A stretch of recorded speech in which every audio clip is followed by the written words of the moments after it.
Chicken, mutton, prawns వీటన్నిటికంటే చేపలు చాలా మంచివని, మేము వాటినే బాగా తింటున్నామని చాలామంది చెప్తూ ఉంటారు. ఎందుకు చేపలు ఎక్కువగా తింటారు అంటే ఒమేగా 3 ఫ్యాటీ యాసిడ్ చాలా ఎక్కువగా ఉంటుంది కాబట్టి చేపలు మంచిదని, గుండెకి ఆరోగ్యానికి బాగుంటుందని తింటున్నాము అంటారు. మరి అలాంటి చేపల్లో ఒమేగా 3 ఫ్యాటీ యాసిడ్ 200 మిల్లీగ్రాములు, 400, 300, 500 ఇట్లాగే ఒమేగా 3 ఫ్యాటీ యాసిడ్ ఉంటుందన్నమాట. మన బాడీకి 1.1 గ్రామ్ నుంచి 1.3 గ్రామ్ ఒమేగా 3 ఫ్యాటీ యాసిడ్ ఒక రోజు కావాలి. చేపల్లోనే అన్నిటికంటే ఎక్కువ ఒమేగా 3 ఉందని అందరూ అనుకుంటున్నారు కదా, ఇది చాలా తప్పు అన్నమాట.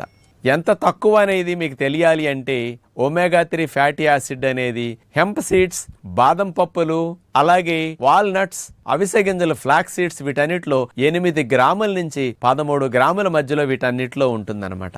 కాబట్టి ఒమేగా 3 ఫ్యాటీ యాసిడ్ చేపల్లో అతి తక్కువ, విత్తనాల్లో అతి ఎక్కువ ఉందని మాత్రం మీరు మరవకండి.